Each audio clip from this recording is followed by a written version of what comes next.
κτίριο βρίσκεται σε συγκρότημα ανεξάρτητων μονοκατοικιών στο Πανόραμα που μελετήθηκε από το γραφείο Macreadis Associates και κατασκευάστηκε το 2010 από την εταιρεία Στεφάνου ΑΕ.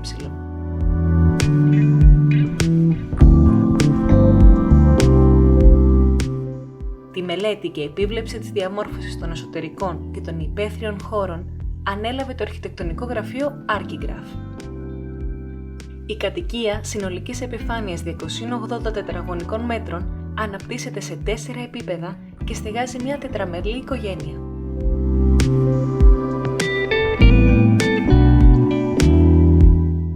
Η βασική διάταξη των χρήσεων διατηρήθηκε, αλλά η ταυτότητα και ο χαρακτήρας τους επαναπροσδιορίστηκαν. Δημιουργήθηκε μια συνέχεια σχημάτων και αναλογιών που συνδέουν οπτικά και λειτουργικά τους χώρους. Τα στοιχεία και τα υλικά που χρησιμοποιήθηκαν εμπλουτίζουν το σχεδιασμό με ήπιους χρωματικούς τόνους και υφές.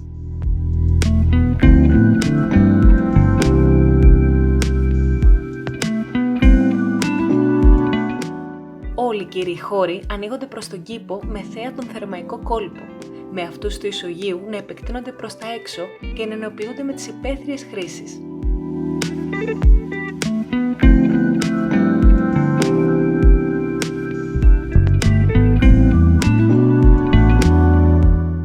Το καθιστικό οργανώνεται πλάι στη λεπτή, αυστηρή σύνθεση που περιλαμβάνει το τζάκι και παρέχει χώρους έκθεσης και αποθήκευσης. Ο εξοπλισμός εικόνας και ήχου ενσωματώνεται στις φόρμες των επίπλων.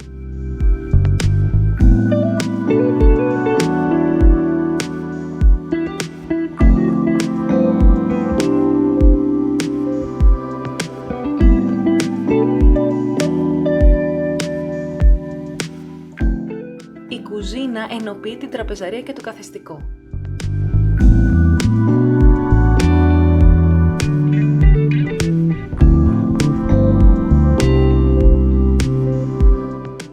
Ο κατασκευασμένος από λευκή τεχνητή πέτρα πάγκος παρασκευής καταλήγει σε νησίδα μεγάλων διαστάσεων, διαμορφώνοντας ένα ιδιαίτερο τραπέζι πρωινού.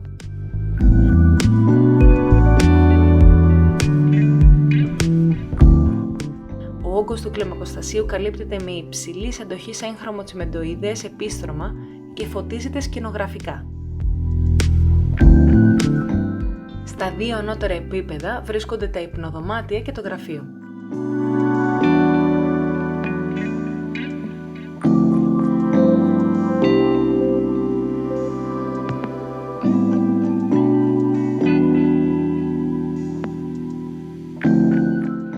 Το δωμάτιο των γονιών περιλαμβάνει ένα λουτρό που διαχωρίζεται με γυάλινο πέτασμα και αξιοποιεί τα υλικά που χρησιμοποιούνται στον κύριο χώρο.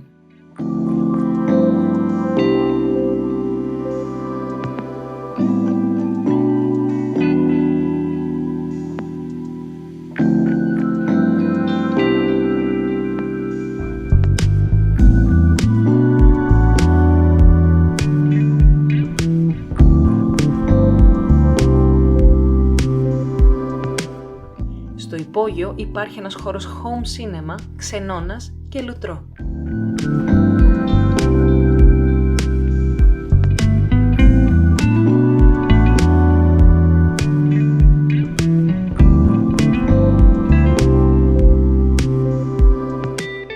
Ο φωτισμός μελετήθηκε για να υποστηρίζει τα πολλαπλά σενάρια των καθημερινών δραστηριοτήτων. Σε αυτή την κατεύθυνση επιλέχθηκαν και τα στοιχεία διαχείρισής του. Για να διευκολυνθεί ο έλεγχος από τους χρήστες, οι εντολές κωδικοποιήθηκαν με ειδικά σχεδιασμένα σύμβολα που εκτυπώθηκαν επάνω στα πλήκτρα. Οι ψευδοροφές καλύπτουν τα δίκτυα των υποδομών, του φωτισμού, του κλιματισμού και της πυροπροστασίας.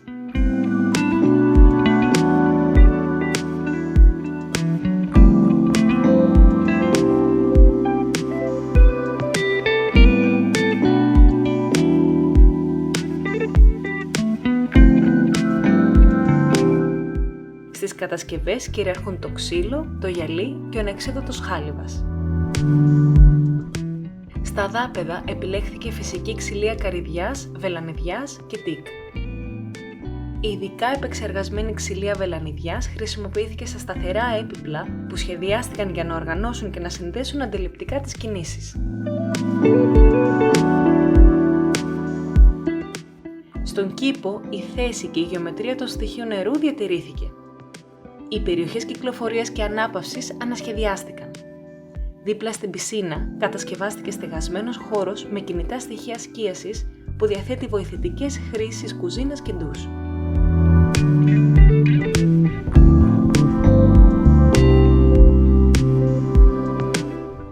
Η υπόλοιπη έκταση οργανώνεται με διαδρομές και επίπεδα, με εναλλαγή φυσικών υλικών όπως ατόφια ξυλία καρυδιάς, πατητό κονίαμα, βότσαλα και φυτεύσεις.